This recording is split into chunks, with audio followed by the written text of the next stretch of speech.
Okay, so how can we actually use this? Well, it's a really good way of finding out what motivates people so that you can get even deeper rapport and help try to use these traits of motivation to move people in a direction that they want to go on, but you want to go in as well. Okay, so if we had an example of an activity that somebody likes to do. Okay, so who's got an activity that you like doing? Steve's put your hand up. Well done, Steve. Okay, so I'm going to ask you these questions and I'm going to rate you on here based on my comparison. Okay, so Steve, do you mind sharing what the activity is to start with? Sorry? Ski mountaineering. Ski mountaineering. Okay, so ski mountaineering. What's important for you about ski mountaineering? It's good fun. It's good fun. What else? What else is important? The environments that it gets you into. Okay. Places it gets you. And what's important about that? The beautiful places. Okay. I reckon he's sounding more towards experiencing fun, beautiful places. He's not talking about, well, I want to get away from the rat race and at work and things like that. He's talking about nice, beautiful places. So I'm going to pitch him over here somewhere. Okay? So the next one we're looking at is big chunk, small chunk. Okay? So tell me a bit about your ski mountaineering.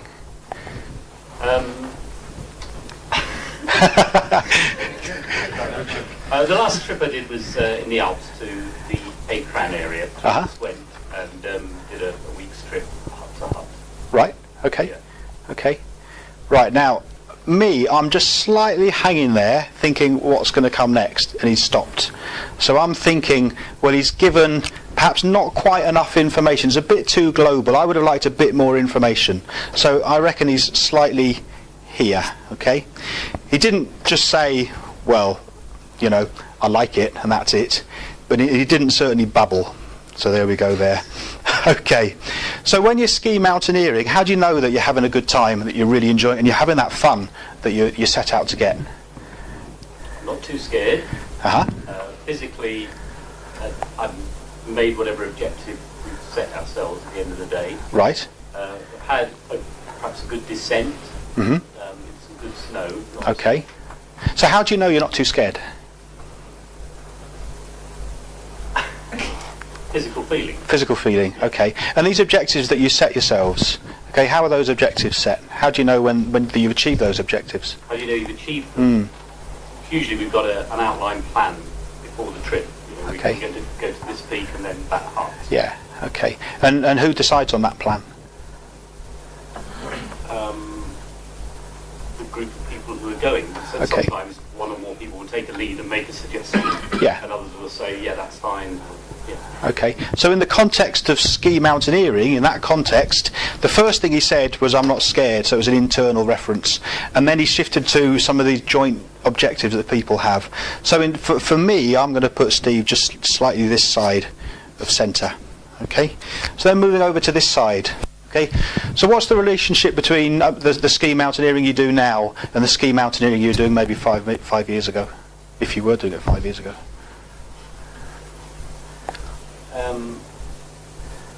Different people. We try and go to different areas that none of us perhaps have been to before. Okay.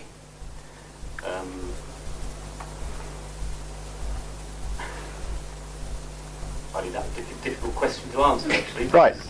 Yeah. Okay, but both answers were differences, weren't they? Okay, so we're going to put him over here for that. Okay, and what made you start ski mountaineering in the first place? I was working at Gilhead Outdoor Centre, and Brian Greenall, who used to work there, had done a lot and was very enthusiastic about it, and inspired a couple of us to get a trip together. Okay, brilliant. Now that was a sequence of steps that he followed. Okay, it wasn't talking about the wonderful opportunities that it presented to him. It was, I was working here, this bloke did that, and then I did this. It was a sequence. So he's on this necessity side, things he needed to do, things he needed to have in place in order to start. Okay. Okay, so what are the benefits, would you say, of ski mountaineering then? I think it's a great way of travelling. I enjoy journeys, a great way of travelling through the mountains, getting to places in winter would otherwise be. It's a great way of travelling where if you didn't have skis on, Yeah. it would be very, very hard work. Right.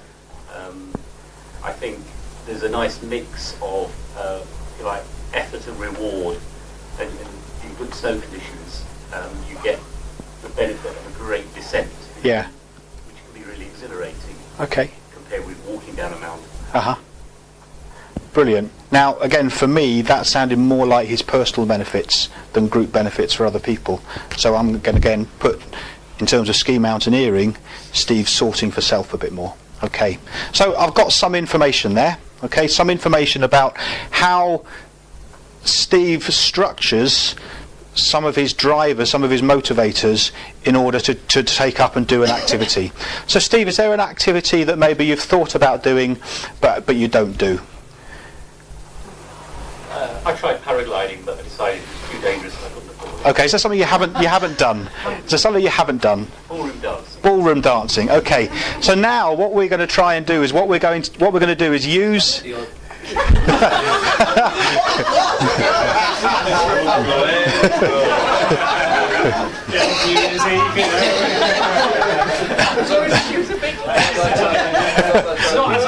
As a social event, not as an activity. Okay.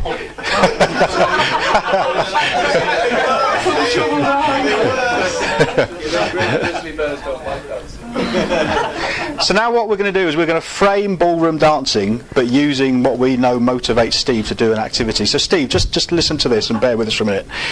If you're thinking about ballroom activity, if you think about all the benefits that you'll get for yourself, if you think about how perhaps it'll have that social aspect, you can go out and meet new people, probably some fitness element in there as well. So there'll be some real benefits there that you can work towards.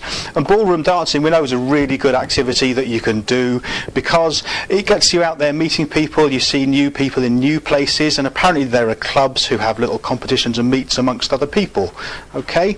I'm trying to there chunk about the size of information. Now, only you can decide whether ballroom dancing is right for you, and I'm sure that there are lots of reasons that you can think of why it would be right for you, but there is some knowledge out there as well that suggests that everybody can benefit from ballroom dancing too. So that's how it seems to be. And ballroom dancing is probably something that you've never done before, because, well, one of the reasons that it is so different from some of the activities that you do. If you think about the ski mountaineering, the canoeing, they're all really diverse activities, and this would be another diverse activity that you could add to that cluster of things, which could be really, really good. And it is very simple to get into it, because all you have to do is you just have to get in touch with a ballroom dancing club, you have to give them a ring, you have to turn up on the first day and sign up. It's as simple as that. And when you have done it, then again the benefits for you are going to be tremendous. Think about the personal growth and development, the social links that you'll develop, the friends that you'll make. So what do you think about ballroom dancing? Yeah? You can go for it. Right, do you want a number? Okay.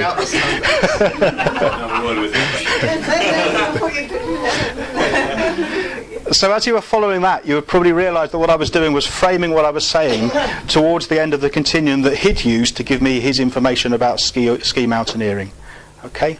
So that's one way of developing rapport even more with an individual, and using that if you do need to influence people or motivate people in a certain direction.